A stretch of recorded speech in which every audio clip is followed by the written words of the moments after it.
दोस्तों, दिनाक्षी short hand में आपका स्वागत है। अगर आप चैनल पर नए हैं तो चैनल को सब्सक्राइब करें और बेल आइकन जरूर दबाएं। इस डिक्टेशन की एडवांस आउटलाइंस और वाक्यांश आप हमारे पेड बैच से प्राप्त कर सकते हैं।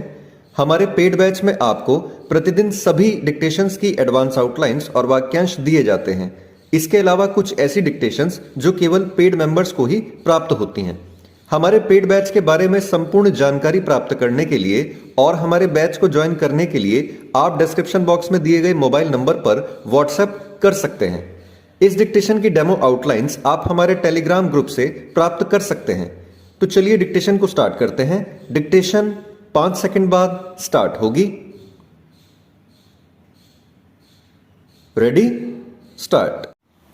राहुल गांधी के भारतीय सैनिकों की पिटाई वाले बयान पर हंगामा शांत होने के पहले ही मल्लिकार्जुन खड़गे ने जिस तरह भाजपा को निशाने पर लेते हुए यह पूछा कि क्या आज़ादी की लड़ाई में आपके घर से कोई कुत्ता भी मरा, उससे यदि कुछ स्पष्ट हो रहा है तो यही कि कांग्रेस को भाषा की मर्यादा की कोई परवाह नहीं।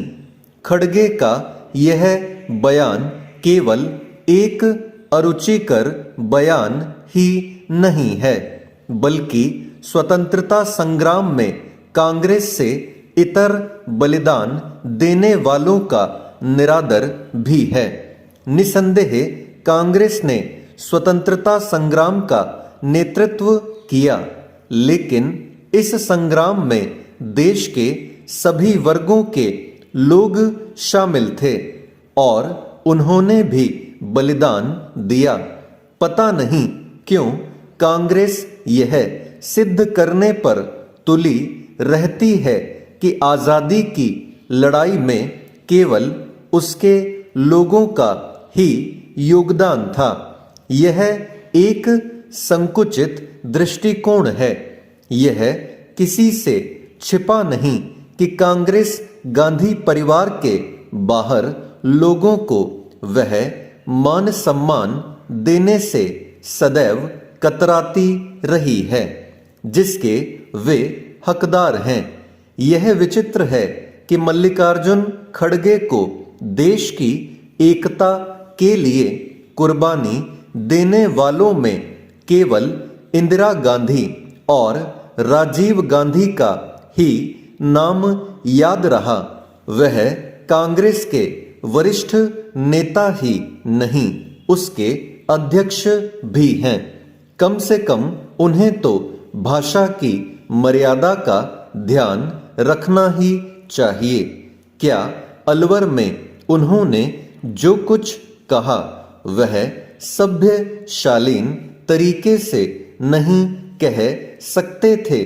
यह देखना दयनीय है कि मल्लिकार्जुन खड़गे अपने आपत्तिजनक वक्तव्य पर अफसोस जताने के बजाय उस पर कायम रहने की बात कर रहे हैं।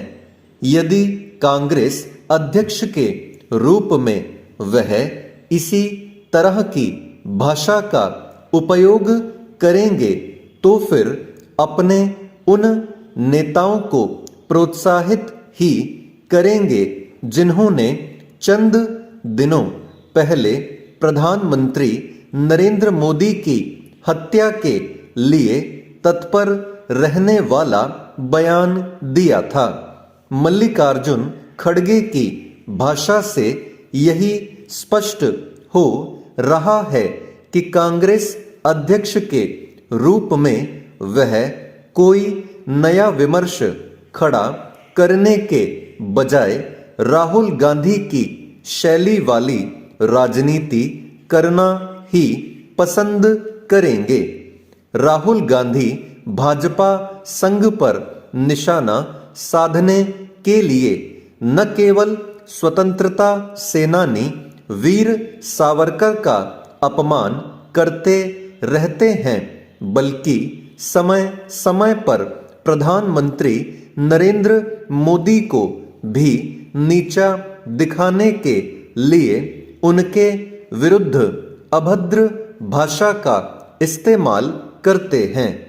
विडंबना यह है कि इसके बाद भी उनकी ओर से यह दावा किया जाता है कि वह नफरत के बाजार में मोहब्बत की दुकान खोल रहे हैं।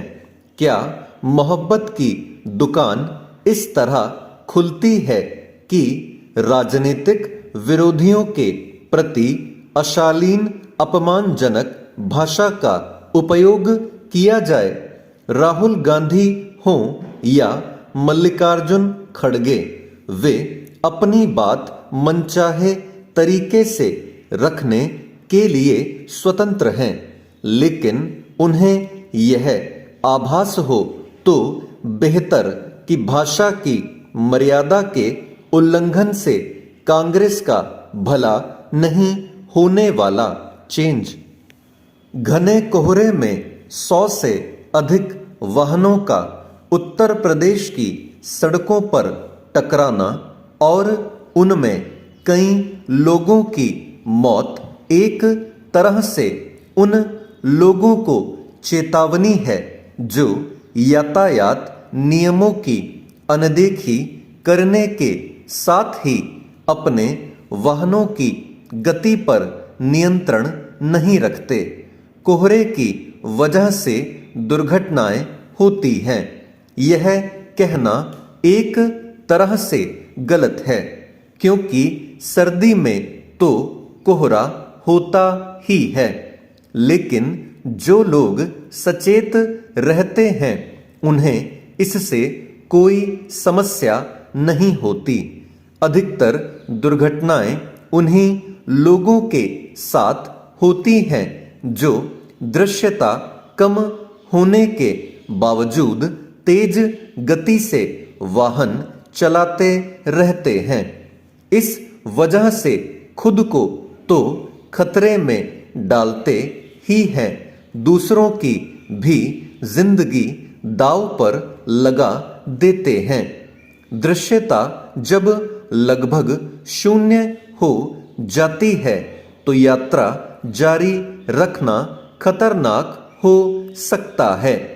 कोहरे में किसी एक की गलती कितनी खतरनाक हो सकती है, इसे इस घटना से ही समझा जा सकता है कि औरैया में आगरा लखनऊ एक्सप्रेस पर एक चालक ने गलती की और 7 वाहन एक दूसरे से टकरा गए, जिसमें 3 लोगों की जान चली गई जबकि 9 घायल हुए। सुरक्षित यातायात के लिए जरूरी है कि मौसम और समय के हिसाब से निर्णय लिया जाए। कोहरे के मौसम में यात्रा करनी है तो दिन में करना श्रेयस्कर है।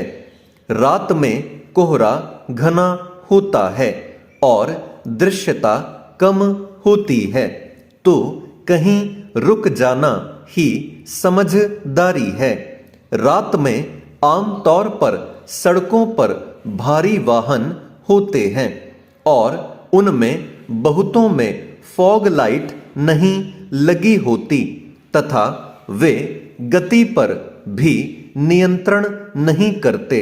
यदि सफर करना मजबूरी ही है तो फॉग लाइट वाले वाहनों से ही यात्रा करें और गति पर नियंत्रण अवश्य रखें। अब जबकि कोहरा गहराने लगा है तो सरकार को भी चाहिए कि वह सभी एक्सप्रेसवे और राजमार्गों पर यातायात संकेतकों और साइनेज की एक बार फिर जांच कराए और कमियों को दूर कराए। कोहरे के समय स्कूलों के समय में भी बदलाव जरूरी है। हालांकि खुद सचेत रहना सर्वाधिक आवश्यक है, तभी दुर्घटनाओं से बचा जा सकता है। स्टॉप।